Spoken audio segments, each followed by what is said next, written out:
And we're live. Good evening, everybody. Welcome to our RAGIN Geek Speak. We've got a special guest tonight, Prescott Harvey, author of In Beta, and we will be talking to him right after this. You're tuning in to Geek Speak, a Geek Insider production. We're sitting with special guests in entertainment, news, and tech. So sit back and enjoy as we geek out together right now. That's right, everybody. We're going to geek out with our special guest, Prescott Harvey. We are simulcasting to Geek Insider, Indie Vault, Comics and More New Jersey, as well as RAGIN AVC. Make sure that you hit the subscribe button wherever it is you're tuning in from. Let me drop the card here so we can say hello. And the crowd goes wild. Hey, Crab. Thank you. Welcome to the show, Prescott. And folks, the way that this came about was I got this book in beta to check out. I fell in love with it. I got in touch with Prescott through his publicist, and here he is. So, Prescott, why don't you introduce yourself to the audience and then segue into your definition of what in beta is? Yeah, sure. So I live in Portland, Oregon. Prescott Harvey is my name, and I kind of have a long career of various geek dabbling, as I assume all of us do if you're hosting or watching a show called Geek Insider. Kind of cross paths with some different phenomenon over the years, which we'll probably talk about over this show. In my day job, I work as a writer strategist for a brand design agency, working primarily on video games. So getting to kind of live out one of my hobbies in the workforce. And then in beta, which I snagged a copy of, it's a story really about these two high school seniors that are living in this really small town that nobody ever escapes from. And it's their senior year of high school and just hating life, waiting to get out of their town. And all of a sudden, some really strange stuff starts to happen. Not to give one of the main plot points away, but some glitches in the matrix. Like if you've seen the title in beta, you probably know where it's going, but there's some other twists and turns that happen throughout. Yeah, and that's what caught my eye. I got a snippet of the email, that tells me a little bit about you and then tells me the synopsis of the book. And it said that they realized that there's more, going on in their world. And I was like, hey, wait a minute now. That's my cup of tea. I do like the glitches in the matrix and the Mandela effect, which we've kind of talked about off the air. But you had mentioned to me that this wasn't something you just wrote in the last year. This has been a labor of love over the last decade, right? Yeah, I mean, it's crazy how many different places this book has been and routes it's taken. Like, Matthew, have you ever heard of the Miami Connection? No, I haven't. It's an old 80s movie that fell into obscurity, and then it started getting like a cult play. They'd show it at midnight showings. And so I watched this movie, and it's this most amazing campy movie. It's like about this team of ninjas that also play in a band together, and then they fight crime at night. And so it's got like rock and roll music and 80s cars, and then like tons of kung fu. And I saw this, and this is before Lego Movie. This is before like genre mashups became the mainstream. And I was like, oh man, this is amazing. I gotta do this as well. And so, very early on, had this idea of a genre mashup. And at one point it was like a magical 80s VCR that like brought every 80s movie cliche to life. A while it was a movie called Awesome Movie, which ended up like, and then Lego Movie came out and everything is awesome. And it was very much like on the kind of cultural zeitgeist. So after people started beating me to the punch with the kind of genre mashup, and now it's everywhere, from Into the Spideyverse to Free Guy to like virtually everywhere, I was like, okay, well, this is already like a mainstream thing. I got to find my own unique stamp. So I kind of like stripped it down from all of like the craziness and the different combinations of stuff, and was like, well, write what I know. And so I went very small with it, into like a very small town in a high school setting, and just a couple of main characters, and tried to really base it in my own experience growing up, and what that would mean for me as a teenager, to make it relevant. So Well, and you definitely, it's set, what year is it set again in beta? 1983, or sorry, 1993. Yeah. 93. Yeah. And you do throw a lot of the cultural references in there. Kiddos, one thing that we have on y'all is we used to have to change out our floppy disk like 9 times when we wanted to play a game. Doom and Wolfenstein, King's Quest, like all the old, yes. They came on disc about this big around, big floppy things. We had it, you could play for about 15 minutes and then you had to change the disc out. And that's kind of where this story starts out. The main character receives one of these discs in a magazine, and it looks just like a low-end beta game, and things just kind of take off from there. But one thing that I noticed, Prescott, was when the main character he confronts others, or he tries to bring others to realize what's going on, you really describe this, that they kind of go blank. It's like they're getting a download from somewhere. And that really, really surprised me, because you said that you hadn't really done any research into the Mandela effect or glitches in the Matrix. And that's my forte. I do another show called Geeky, Cheeky, and Downright Freaky, and we really focus on that stuff. And the way you described, the blank look, and then them just basically, it kind of reminded me of Westworld, where it doesn't look like anything to me. It was just that kind of thing. Now, but you said that you haven't had a lot of interaction with that. Where did you get the ideas for this? Were you just thinking, Ready Player One, if you get not Ready Player One, but, if, I don't know, just you tell me, where did you get the ideas from on how these people would interact?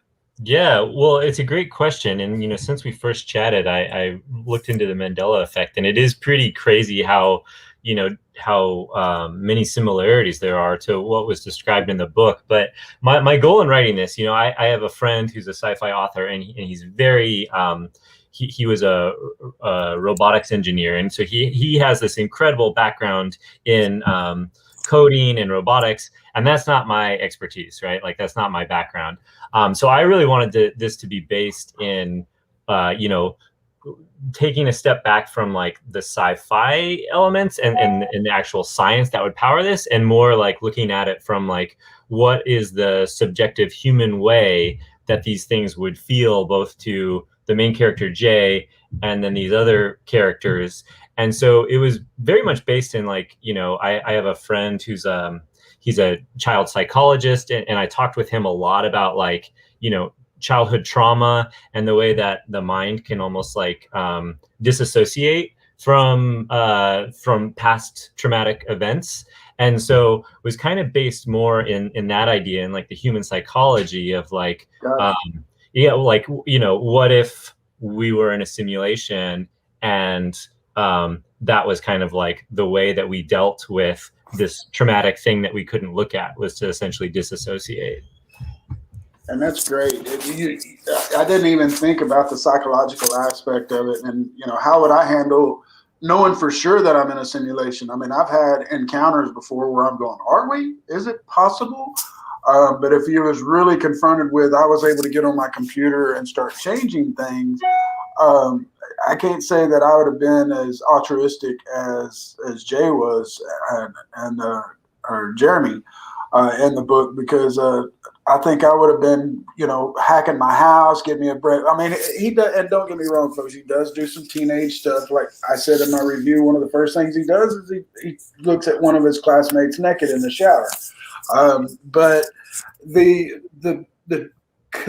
crux of the story is about one individual's discovery, and he almost lets the genie, or he does let the genie out of the bottle, so to speak, and then that just brings forth all kinds of mayhem. As I was telling Prescott off camera and off the air, I hadn't sat down and read a book in I don't know how long, folks. It's been years. And I used to be a huge Stephen King fan and John Grisham, and then I would go through the classics, Steinbeck and stuff like that. It just depended on my mood. But this was the first book in years that I sat down and read, and I read it over a course of 3 nights, maybe 4 tops. It's called In Beta. You can get it on Amazon. We've got it linked in the show description. It's on Goodreads as well. Amazon even has, if you prefer to listen to your books, they have the Audible, and I believe it's on the Kindle e-reader as well. Prescott, you can correct me if I'm wrong. Yep, that's right. Now, you said that when you were writing this, like you said earlier, it started out completely different. But then along came, Ready Player One, Free Guy, like you said, Into the Spideyverse, and all of that. How much of the original story is left now, man? Is it just a few of the characters are the same, or what's left out of that bare bones? Yeah, well, that's a great question. I always imagined it as a buddy comedy. Originally it was 20-somethings. Originally it was 20-somethings living in Seattle, and then I always knew who the villain was, right? And I won't give that away because that's well, there's kind of 2 layers to the villain, I can't go into it because it's such a big spoiler. Right. I knew who the general characteristics of the villain would be. And so that dynamic really stuck with me through all the iterations.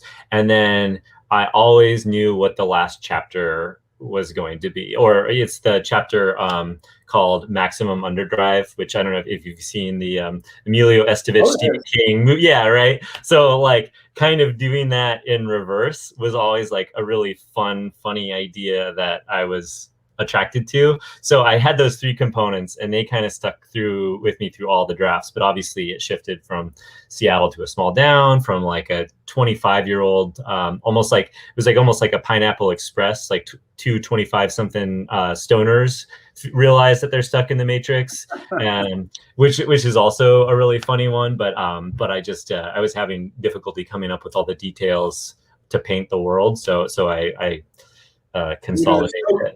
You needed to smoke and get into your character's mindset. And then exactly. Now, we have a lot of indie artists that listen to the show and come to the website, whether they're artists, writers, directors, actors, and you're with an independent publisher, but not self-published. And then you've won a couple of little awards. Why don't you tell us about how that relationship came about? How did you find them? And then how did that come about? Yeah, well, it kind of dates back to this thing I did a long time ago. Well, I can't remember. It was maybe 7 years ago now. And I don't know if you know this, Matthew, but that I did a viral video 6 or 7 years ago. And it was called Dear J.J. Abrams, and it was all about what J.J. Abrams should do with the now infamous latest Star Wars trilogy. And at the time, it kind of caught the internet by storm, and it got all sorts of buzz, and ended up making its way up to the Disney studio execs, and they were like, "Hey, this is what the fans are saying." And so I got on the phone with J.J. Abrams, and he was talking to me about the video and the ideas and stuff, and then staying in contact with him over the making of the movies. He's like, "Hey, all your ideas, they're going in the movie." So I kind of through that process, which I got very lucky to do that. I ended up with this kind of really strong momentum where management companies were talking to me, and J.J. Abrams was willing to give me an endorsement, and I was meeting all these people. And so this was kind of the culmination of using that momentum. I obviously was able to use some of that buzz to crowdfund this on Inkshares, which if there are writers out there, I would encourage them to look at Inkshares. If you're not Matthew's super familiar with the platform. How it works is basically you build a buzz around your idea first. You kind of put it on the platform and you pitch it, and people respond to it, and the idea is that the most interesting and exciting novel ideas will kind of float to the surface.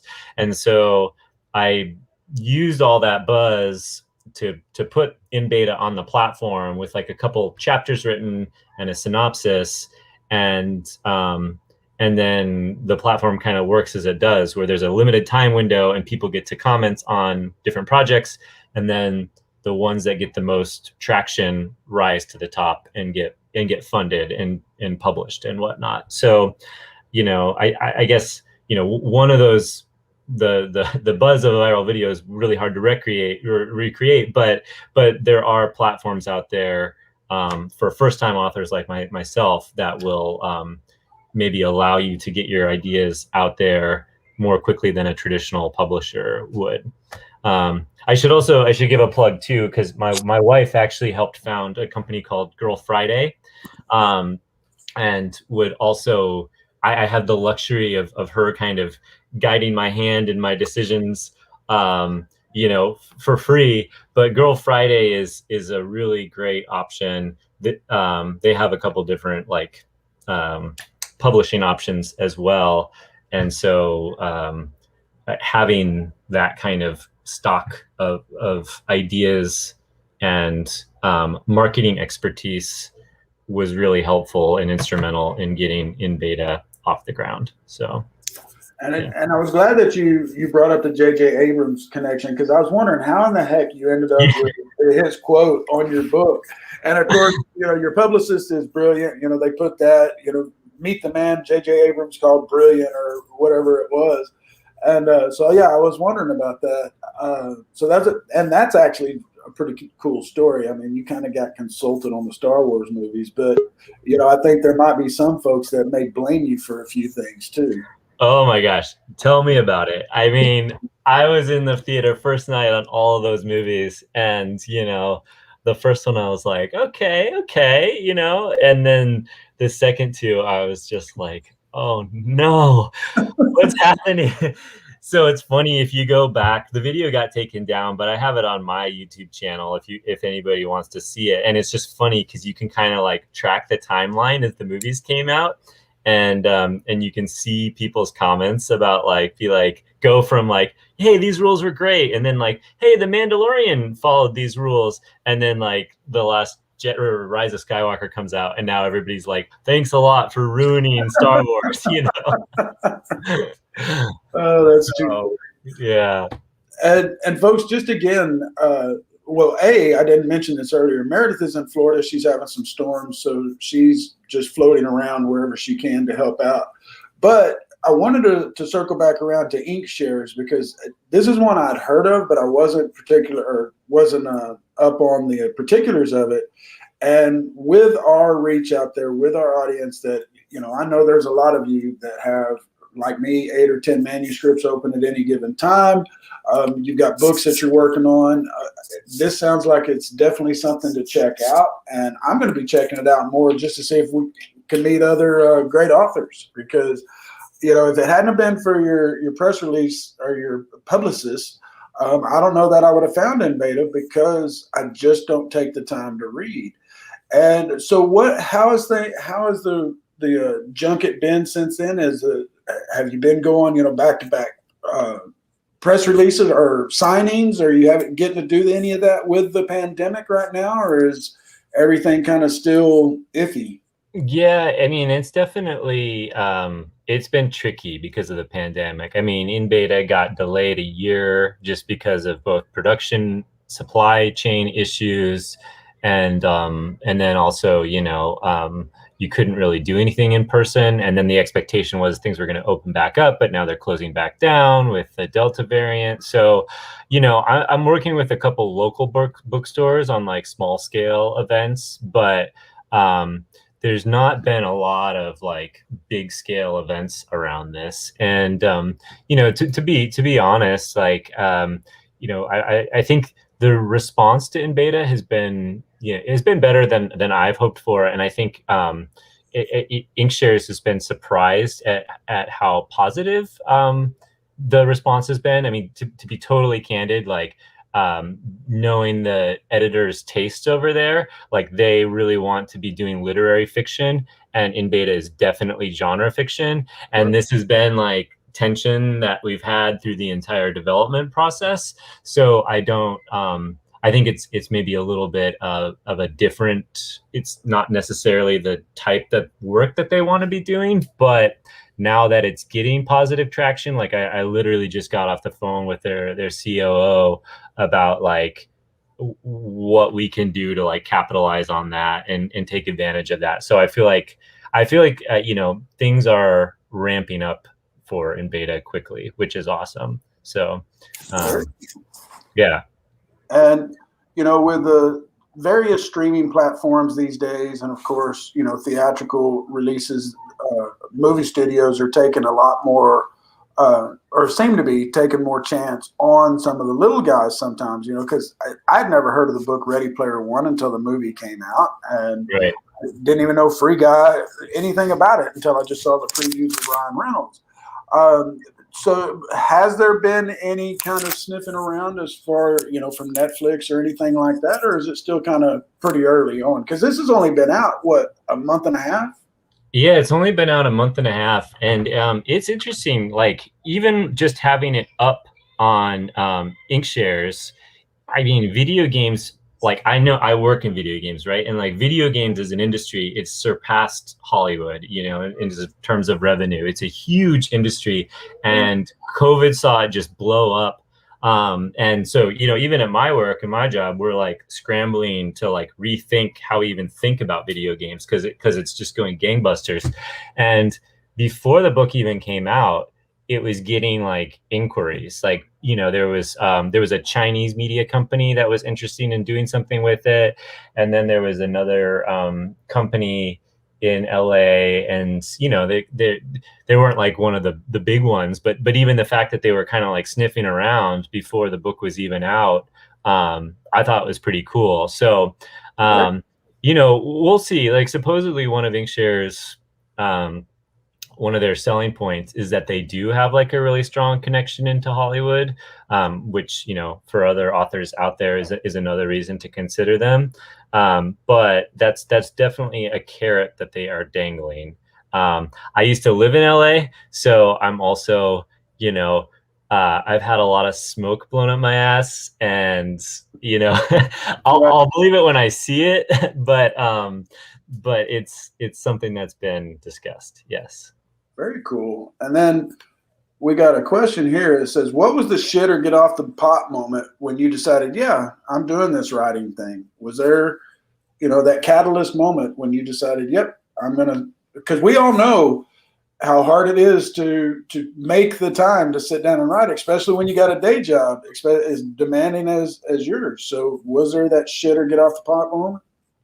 Yes. And I think it was when I think it was actually when I turned 30. It was like, because I spent my 20s. I mean, I was married by then, but I spent my 20s just kind of dicking off, to be honest, like partying and whatnot. And as a lot of us probably did. And then, the 30 for me was kind of like my midlife crisis. And so I made very much the conscious decision, like, no, at the time I was doing like motion graphics and post-production work in videos. And I was like, I'm at the end of the funnel. Like the project is almost done when it gets to me and I add the motion graphics and the effects. I'm going to go to the beginning of the funnel because I'd always really liked tinkering around with writing. But that was kind of when I made the decision, like, nah, fuck it. Like if I don't get good at anything else in the next 10 years, I'm going to get good at writing and I'm going to have something to show for that. So, yeah. What about you, Matthew? Mine was just, I need food in the refrigerator, and as a lot of the folks know that listen to the show, I do write as a day job, but I do blog work. And what I find hard, Prescott, is that I'm writing all day long, 10, 12 hours a day for other people, then by the time I get done, the last thing I want to do is write some more. I want to be done with the computer Yeah. and just kind of veg. And I've had some really good folks that we've had on the show, and they told me, well, you're doing it wrong. Do it in the morning. Yes. Well, my mind's not as active in the mornings, and so I've got to find that happy medium to where maybe I start out reading emails and then I go into my writing and then go into the writing that pays the bills, because otherwise, I don't get anything done. And I've got all these great stories up here, but they don't do me a damn bit of good up there. Yeah. But my mom, she gave me, it was financial advice, but she told me when I was like 20, she's like, pay yourself first. It's like the idea that you set your money aside for the things that you need for yourself first, and then you can buy the frivolous, the nice to haves. And I kind of always took that to heart for writing, and even my job too. It's like I want to give an hour of my best self to myself, and then my work can have the rest of it every morning, so, and I'm able to do it in the morning. Like if I get a cup of coffee, like I can burn through an hour like pretty nicely, but I know that some people can't. So it's just figuring out how to give yourself that hour and pay yourself first with your writing, And that's a good point. I like that. Pay yourself first. Meredith wants to know, what is the Monday nights? Yeah. Yeah, you guys are Googling me as we talk. Well, Monday nights was also almost 30 midlife crisis. It was my wife and I just got into Portland, and I wanted to get connected to the creative scene here. So I kickstarted a web series about like a bunch of D&D players who have the ability to like actually go into their game. And so it's a comedy, kind of same tone as in beta. We shot it live action, but then we also, whenever they go into the game, we shot it on green screen. And I actually like built all the environments in Cinema 4D and whatnot. So it's a 12 episode web series. It was my first attempt at shooting and directing stuff, so it's definitely rough around the edges, but and the plot is almost like insanely complicated. But if anybody is watching and interested, I still feel like the trailer, and then I think what are the good episodes? Episode 7 is really pretty funny. Episode 11 is pretty funny. I think it's still worth watching. I still get a kick out of it. So and go ahead and plug your YouTube channel. Which one is it? What is it? We've got it in the description.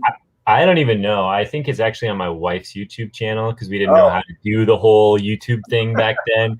But if you just Google the Monday Nights YouTube, it'll come up, and you can watch all the episodes. And that's KNIGHTS, not yes. Monday Night Lights or Friday Night Lights. Exactly. Now, we have talked a little bit off air, and you said that in beta has prompted you to go and dust off another story that you're looking at. Is it along that? I know you don't want to give much away, but is it along that same kind of genre? Is it something completely different? What's coming down the pipe for Prescott? Yeah, it's not in the same genre. It's a bit more serious. It's historical fiction. I don't know if you're familiar with The Terror, about the HMS Terror that goes up to the Arctic and gets stuck in an ice floe, and there's a strange beast kind of terrorizing it. It's been made into a TV show on AMC as well, but it's very much kind of in that genre, historical fiction that takes the history pretty serious and is very immersed in period, but has some fantastical elements to it. So, sorry, I was sitting there reading something. Meredith says she loves The Terror. Oh yeah, there you go. So yeah, it's should be similar, hopefully, to that, in the same vein. So. Very cool. Well, folks, we are visiting with Prescott Harvey, the author of In Beta, out now on Amazon, Goodreads, all the good places that wherever you get your books. And if you want Audible, it's on audible.com. But stick with us. We'll be right back after these messages. Quick break, and then we'll return with Prescott Harvey. Check it out. MobileEdge.com has award-winning products with innovative features and contemporary, edgy designs that empower you to look sharp and travel smart with your mobile tech. Your beloved, not to mention expensive gaming gear and mobile tech devices are an extension of you, so give them the protection and style they deserve wherever you go. Find them at MobileEdge.com and protect your tech with Mobile Edge. Bring it on. Hey Geek Insiders, Mobile Edge has a special coupon code for our dedicated listeners. Get 25% off your Mobile Edge gear using coupon code GEEK25. That's GEEK25. Geek out.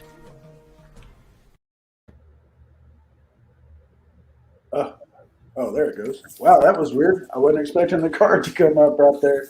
And folks, if you saw that on the end of that Mobile Edge commercial, it does say it expired last year. It is not expired. You can still use Geek25 to get your 25% off at mobileedge.com. Prescott, you said that you pay yourself first. Do you, with it putting that hour in, do you run into writer's block? And if so, how have you overcome it? Man, that's such a good question. I think I made it seem like I am better at using that hour than I actually am. I run into writer's block, almost every day. I think for me, so two things that I've learned within beta. One is just in general, like the process of writing a book makes you a better writer, right? You get it all out on the page, and your first book is going to be my sister-in-law is actually writing a book, which is literary fiction. It's totally different, not genre fiction, not sci-fi, but we were just talking about you're writing it at the level that you are when you start the process. And by the time you're done with the process, you look back at the book and you're a much better writer, and the book is written at this level, but there's nothing you can do because you already wrote the book. All you can do is write the next book at the next level. And so, I through the process of writing in beta, my writing has sharpened up a ton. And then, so it's easier just to sit down and write. Writer's block doesn't happen as often anymore. But the other thing I learned, which everybody always tells you, and I was dumb enough to think like maybe this won't apply to me, is research. Like in beta, I was like, well, at least there I had my own experiences to draw on. But now that I'm working on this other project and I'm just, ordering books off Amazon every day, like obscure historical, firsthand accounts from the 19th century, and reading those and highlighting like crazy. And it's like the book really does start to build itself out of like cool details, and then it just becomes an amalgamation of like all these things from history that I'm just drawn to and interested in. And then, I guess that would be my biggest piece of advice, and it's not mine. It's not novel. I just didn't do it in beta, and by the end, I thoroughly regretted not doing it. So, but you still got, like you said, you were able to draw from a lot of your own experiences. Contrary to what a lot of the kids might tell us, 1993 wasn't that long ago. It may seem like it for some of us others, but it can pass in the blink of an eye. But it wasn't too over the top. You brought back the classrooms. I mean, I remember I graduated in 87, so I remember probably about 83, 84. We had the TRS 80s, and it was in particular classrooms only. And us little geeks, we chomped at the bit for our time to be able to get in front of that computer. And I thought the interaction between again, I won't get into specifics, but between the two head geeks, so to speak, and them fighting over computer time, and then just how the nerds seem to be more open-minded.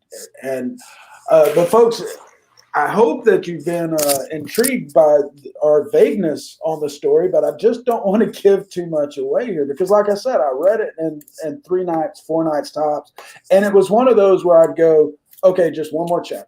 all right, just one more chapter. And it's cool. The chapters are short enough that you can do that with, and and mark your spot. But then you end up like me, having that obsessiveness, and you got to I want to know what's happening next. But the story is great. Again, it's called In Beta. It's available wherever you get your books. Now, Prescott, have you ever gotten so lost in research that you looked around and thought, what the hell am I writing? It's not recognizable anymore. Has the research kind of taken you away from your core story? I don't think so. I guess, I don't know. Do you have an example of when that's happened to you?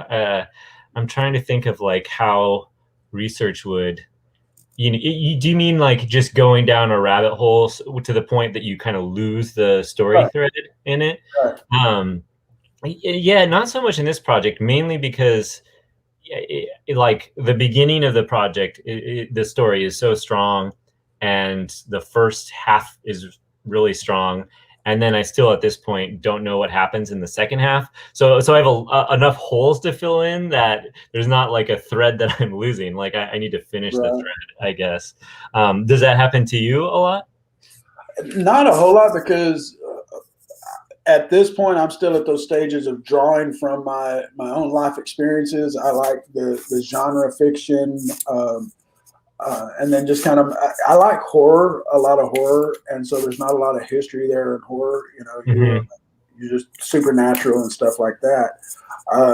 And I do fall down the rabbit hole, but that's usually for my own particular interest or for the podcast. It's not usually got anything to do with my storylines. But I have to watch it. I do get obsessive over too many things sometimes, and then I end up having blinders on, and that's all I see is what is in front of me at that time, or whatever rabbit hole I'm down.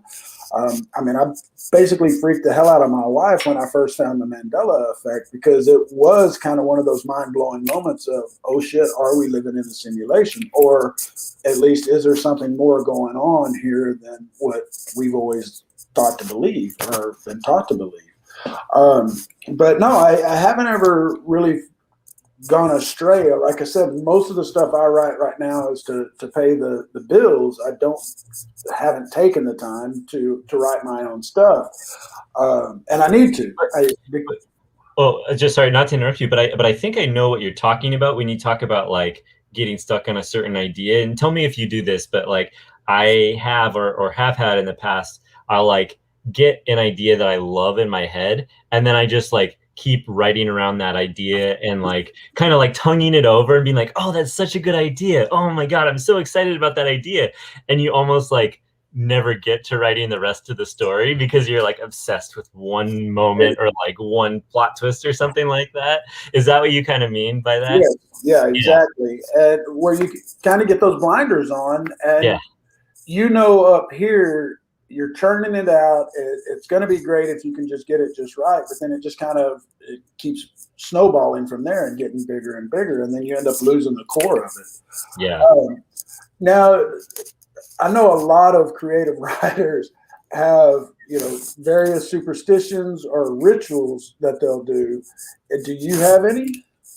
I mean, like Meredith wears the same pair of underwear when she's writing.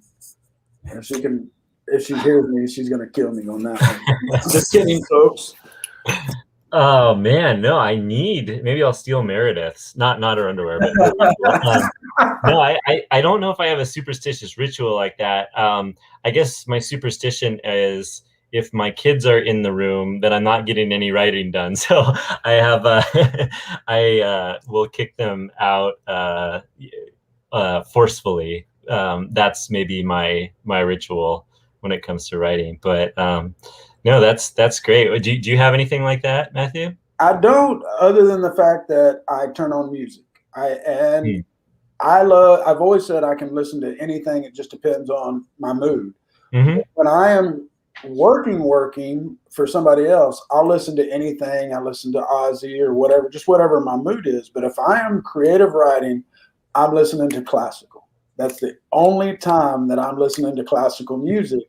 not classic rock and roll, classical, Bach, Beethoven, Mozart. I just turn it on, and then I can lose myself in my writing. And so I guess that's my little weird little ritual, is that's the only time I ever listen to classical is when I'm writing.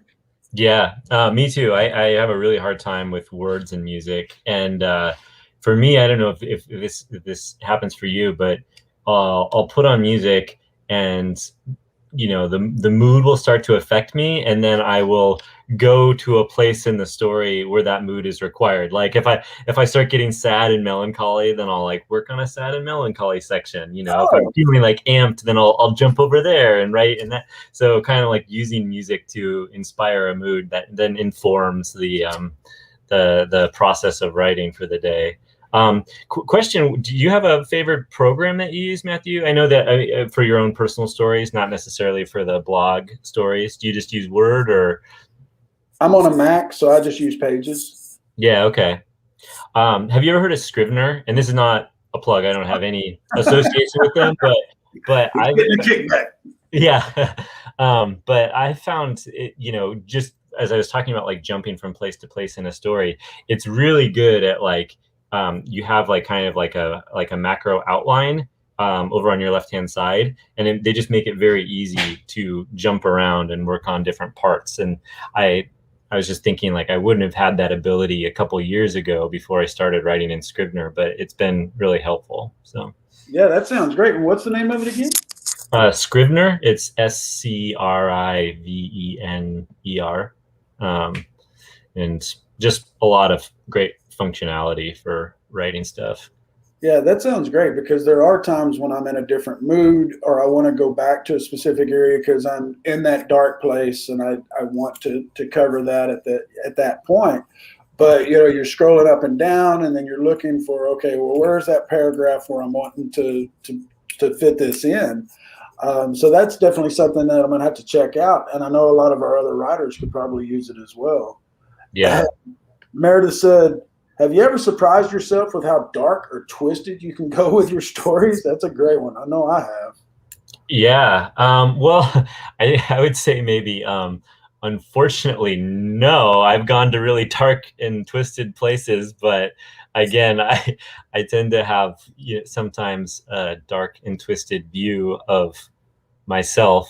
But I will say that in beta, at certain points, had some much darker and more twisted elements in it, and I was advised by Inkshares to soften it and make it more palatable for a larger audience. So yeah, the director's cut, release the Snyder cut. Yeah, exactly. Now I do have one question, and I want to try to frame this without trying to give away too much.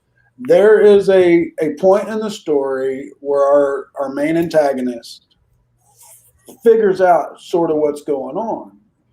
And to me, and I'm no literary critique, folks, so don't take this any other way than what it is as a fan. He's able to make changes way faster than our main guy. It's just like he didn't have to figure anything out in beta, the game. He just all of a sudden, and he's pumping himself up. Well, I'm going to give too much away, and again, it's not a critique. It was just kind of one of those, oh man, because I would have liked to have seen this big dumb oaf figuring everything out, because to me, yeah, until they got that upload, they were still on the lower end of the food chain. Yep. You know what? You're totally right. I would have to go back, because it's a whole process. I would have to go back to the writing there and figure out what the thinking was. But I may not be able to defend you. You are probably totally right, and that I probably can't defend that. I wish I had some like snappy. Well, what he was doing was X, Y, and Z. But I'm thinking about it, and that's like one of those additions to the book that happened like late in the game, and I don't think anybody caught that. I think that's a really like great leap of faith that that I've asked the reader to take, that it could have been softened a bit. Yeah. Well, and at first, when I first started reading, I was really disappointed at first because the character we're first introduced into chapter one, we go, there's, again, trying not to give anything away. We don't hear anything about this person for quite some time. And at first I was going, Prescott, what the hell happened to him? Because the main antagonist is saying, oh, you want this to happen? Okay. And then it didn't happen. But then you do bring it back later on and wrap it up. And so, but like at first, I really enjoyed the book. I think it takes off nicely. It leaves enough tantalizing there where you're wondering really what's going to happen. And then you really twist it up for the culmination. It's not overdone. I could definitely, whenever I'm reading a book or writing a book, you see it in your mind's eye. And I can definitely see this as a featured movie, whether it is, Netflix. I mean, God, Netflix and Prime, Amazon Prime, they're putting in as much money behind productions as some major studios are these days, or at least it looks like it. And so I could definitely see this becoming a feature, and I hope that momentum continues on. Has there been any consideration in your mind, even an itch of an inkling for a sequel to N Beta, or is that story told? I would love to do it. I mean, it would be a very different sort of story, I'm a big fan of where kind of sequels aren't just a repetition of the first novel, but like an evolution of the first novel. And I think this would be a really great candidate for that. I mean, for people that make it all the way through, the characters at the end up in a very different paradigm than they are in the beginning. But I think I think there's a lot of unanswered, very interesting questions left for all of the characters that are left at the end. And okay. I would love to explore that more if that's ever a possibility. So we'll see. And folks, again, N Beta is available on Amazon. You can just look up Prescott Harvey online. And if you look up Prescott Harvey N Beta, like my review is like the fourth one listed. But so you can check out my review on this, which I pretty much covered here. I enjoyed the book. But it is available wherever you get your Audible books, your Kindle reader, or if you like me and like a tangible book. Prescott, it's funny, my youngest daughter, she's in her 30s now, but to this day, she will not read Kindle books because one of her greatest joys in life is getting a new book and smelling it. And that's always just been something since she was teeny tiny that she loves. She would always fan through it. I was like, what the hell are you doing? She's like, smelling it. I just love the smell. And she loves to write as well. She writes for herself. And when I first told her about N Beta, she goes, sounds like Free Guy. And I said, no. Yeah, but no, it's not. And so folks, don't think that. Don't think, because this is some kids that they find out that what their reality may not be what they think it is. It's not what you've seen before. It's not Ready Player One. It's not Free Guy. It's not The Matrix by any stretch of the imagination. It's a unique storyline dealing with something that, if you've ever questioned the nature of your reality, could be right up your alley. And Matthew, will you ask her what the book smells like when you have a chance? I want to know what N Beta smells like. Yeah, I have to ask her. And it's so cool. Her and I, over the years, we have shared books back and forth. And there was one, Jumper, and I can't think of the author's name. He's out of Oklahoma. She read that. It told me about it. I read it, fell in love with it, got in touch with the author, got us signed copies of it. And this was back before podcasts and stuff. And so we were thankfully we had email. We were going back and forth in email. But that was one of the first times that I remember her as an adult taking a book and sniffing through it. And I was like, somebody would think that you're getting high off that like liquid paper if they didn't know any better. And, now this is a great question. We do have a lot of comic book creators that tune in. Have you given any thought about adapting N Beta into a graphic novel? I have not, but hey, if there's anybody out there that's interested, I don't read graphic novels as much as I used to, but I would. I'm always down to talk to other creative people. So if anybody has any ideas, feel free to reach out, or maybe we do another conversation on Geek Insider someday. Sounds, yeah. And we do like having panels at times, Prescott, where we'll have several authors on at any given time to discuss the process and just kind of do a round robin with various authors. And so that's definitely something we'd like to keep you in mind for the future. And Meredith just brought up something a minute ago. She said, is a rock hard or does it tense when you touch it? But that always brings your in beta and then my show Geeky, Cheeky, and Downright Freaky. One thing that I always throw out is it's no longer, if a tree falls in the forest, does it make a sound? Or if nobody's around, does it make a sound? It's if a tree falls in the forest and no one is around, does the forest even exist at all? And I think that's kind of way the beta is. I get that glitch in the matrix feeling. I told you that from the beginning. I really enjoyed it. Meredith said you have to have some ink in your veins to appreciate the smell of a book. But Prescott, we found some various social media channels for you, or what we think were yours. But where can people follow you? Are you active on social media? Give any plugs out that you like that you're active on. Yeah, gosh. Well, the sad truth is I'm not active on social media at all. I have an Instagram account and I am working on my first post.